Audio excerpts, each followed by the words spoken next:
ఇప్పుడు ఈ particular incident వల్ల ఇండియన్ గ్రీన్ కార్డ్స్ క్యాన్సిల్ చేయడమా, లేకపోతే ఇంటర్వ్యూలు పెట్టడమా, లేకపోతే రివ్యూ చేయడమా, అసలు అంత దూరం వాళ్ళు పోరు. ఎందుకంటే ఇప్పుడు ప్రెసెంట్ వాళ్ళు యుఎస్ఏఎస్ ఏదైతే ఈ ఆఫ్ఘన్ నేషనల్ రిలేటెడ్ 233,000 అసైలం అప్లికేషన్లు, రిఫ్యూజీలు, గ్రీన్ కార్డ్స్ ఇవి ఉన్నాయో వాటిని రివ్యూ చేయడానికే వాళ్ళ టైం సరిపోతుంది. వాళ్ళు అదంతా అయిపోయిన తర్వాత నెక్స్ట్ అసలు ఏం చేయాలి, ఎట్లా వెట్టింగ్ ఎట్లా చేయాలి, డీప్ వెట్టింగ్ అనేది ఎలా చేయాలి వేరే నేషనల్స్ కి, అంటే థ్రెట్ ఎక్కువ ఉన్నటువంటి కంట్రీస్ అన్నమాట. ఈ 19 కంట్రీస్ లో ఏమైతే దేశాల నుంచి వచ్చే వాళ్ళు ఉంటారో వాళ్ళ అప్లికేషన్స్ ఇంకా చాలా ఉన్నాయి కదా, asylum applications, refugee applications. So వీళ్ళని డీప్ వెట్టింగ్ ఎలా చేయాలి, అసైలం గ్రాంట్ చేయాలనుకున్నారు ముందు దాని మీద ఎక్కువ టైం స్పెండ్ చేస్తారు. కానీ మన ఇండియన్స్ వీసాల మీద, H1ల మీద, F1ల మీద, గ్రీన్ కార్డుల మీద అనవసరంగా వాళ్ళు టైం దాని గురించి అయితే పెద్ద వేస్ట్ చేసుకోవాల్సిన అవసరం అయితే లేదు.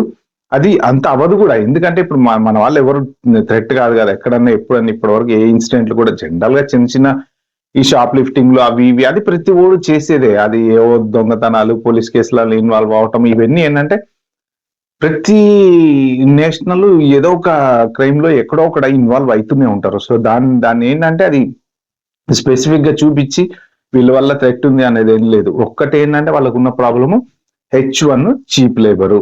ఈ చీప్ లేబర్ వల్ల అమెరికా వాళ్ళకి జాబ్ ఇవ్వట్లేదు. సో అది ఇప్పుడు బాగా హైలైట్ అవుతుంది. దాని మీద డిపార్ట్మెంట్ ఆఫ్ లేబర్ వాళ్ళు సీరియస్ గా ఇన్వెస్టిగేషన్ చేస్తున్నారు.